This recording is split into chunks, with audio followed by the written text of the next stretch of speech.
Good, means you guys have to be quiet. Okay, foam roller class. We're having loads of trouble with the mic, some of it human error, and some of it technology. And we decided that we'd record the sound after this, after we'd filmed it. Very much like Pilates at your desk. So I'm pulling silly faces here. We're doing a leg roller class.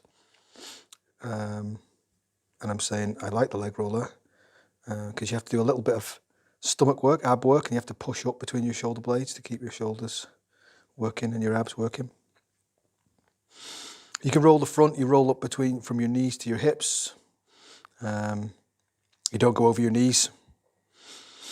That's a different thing. Don't want to be doing that. And you can roll over onto your side. If you're having difficulty rolling on your side, you can put your top leg in down by the side to take the pressure off. I thought this would be easier because I'm not doing the thing, I'm just talking about it. I'll see how this works out. Okay, I'm going to do the other side now. That's me doing the other side. One of the things I'm saying here is don't roll flat on the side. As soon as you can, roll your top hip back. Keep your shoulder pushed down. Don't hunch your shoulder up. Keep you working your shoulder and you're still working your side muscles. And of course that top leg can go in front for a little bit of support. You might want to do it a little bit longer than I'm doing it here.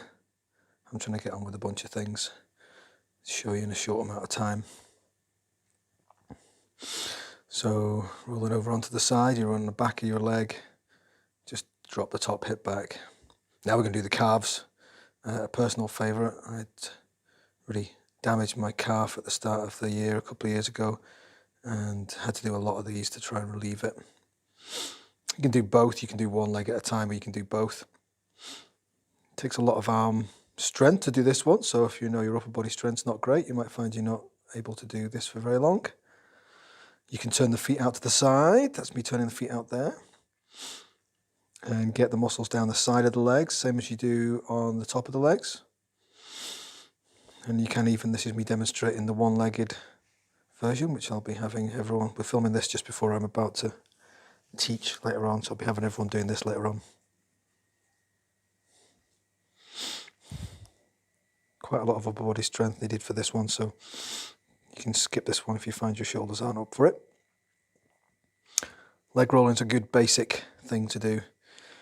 It's a free leg massage once you've bought the leg roller. So you want your feet flat on the leg roller for this one. This one's one of the things we do with leg rolling is turning the quads off and massaging the quads, but it's because the muscles on the back of the legs need to be a little bit stronger and the quads need to be less in control. So this is one to build the muscles on the back of your legs. You want to make sure your feet, the arches of your feet are on the roller and keep them there. If you're using the legs correctly, see how the leg roller's not moving? If you do it incorrectly, the leg roller will start to roll away. You want to be pushing down with your feet. If you're using the wrong muscles in your legs, you'll find the feet kind of slide away. So you want to be squeezing your bum and using your torso to lift. A lot of people do this and they go, oh, my hamstrings are killing me. It's like, well, you shouldn't really be using your hamstrings that much anyway. You want to be squeezing your bum and tilting the pelvis. Like you're doing a sit-up, but with your lower half of your body, like you're pulling yourself up. And then the legs just kind of hinge and your feet just really stay where they are and the leg roller stays where they are. If you're having real trouble with it, just do tiny, tiny little lifts and lowers there, little bridges. If you want to make it, this is actually, it helps you get the muscles you're supposed to be using. So for those of you that struggle to use these deeper hip muscles, this helps. You start with your knees open out to the side. And as you bridge, as you bring your hips up, you're still squeezing your glutes, you're still using your torso. And you're bringing your knees together. You're still keeping the feet hip width apart. They roll out and then you're trying to bring the knees together as you come up. And again, if you're struggling, you just do tiny little lifts. So you're better off doing loads of tiny little lifts than you are doing one big one and going, oh, my hamstrings, my hamstrings. You do small ones, and as soon as you feel the hamstrings firing on, you go back down. Then you go back up. Tiny amount, and then you go back down. Pushing yourself through something that you're not doing correctly is not, your body doesn't learn anything. Okay, what we're doing now. Yeah, this is a nice stretch. Another thing with the quads that get tight on the front, we're sitting a lot. There's a deeper muscle group inside. My favorite muscle group, in fact, actually called the psoas. And one of the ways, there's only a few ways you can really stretch it, and you've got to keep the pelvis still, and you've got to reach a leg away. So you've got to keep one knee in, pull one knee in towards you, but you want to keep the pelvis in as neutral as possible. So you're not going to round your back here. You're going to keep your back. That's what I'm saying no to there. Keep your back still. Pull one knee in and reach the other leg away. Sometimes I do this and the leg roller just feels a bit tight in my back, and it's just not the day to do that. And if you notice on this leg, it doesn't go down anywhere near as far as the other leg does. Much tighter on this side. And you'll find that everyone's got one side that's tighter than the other. And I usually do two. Instead of holding one stretch and forcing a leg down for ages, I would rather do 2 stretches, count to 10, and swap. You're trying to keep the knee in. Really keeping the knee in is all about keeping the pelvis in, keeping the pelvis still. And you just do each side twice. My legs feel really floaty when I've done this. Afterwards, I always feel really great. Try and fit this in at least once a day. You're making sure the knee doesn't go out to the side there. There's a lot of hypermobile people who just yank the knee out to the side because it's the easiest thing to do. Keep it in line with the hips. This is the same as the bridging on the leg roller. We're going to do a press up on the leg roller, and very similar to the leg work. If you're using the wrong muscles, the leg roller is going to wobble all over the place. So you want to make sure your thumbs are sticking out and round so you can get a grip just like your feet were, so the arches of your wrists are on the leg roller.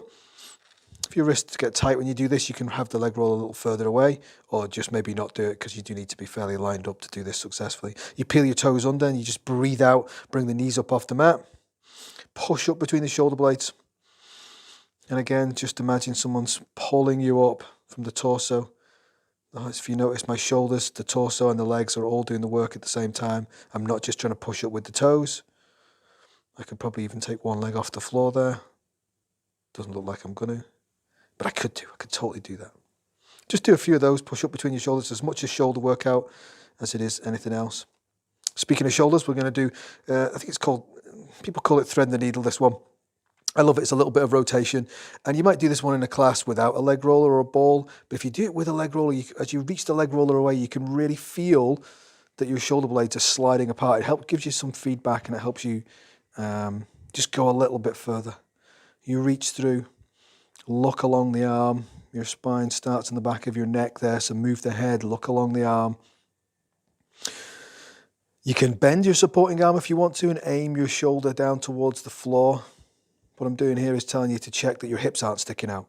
I want you to rotate your spine and your ribs. The hips will move a little bit, but if they're really swinging out to the side, then basically you're just leaning to the side. You're not really rotating. I'm trying to rotate the ribs, trying to rotate the spine. The other side. Again, if you have one side that's tighter than the other.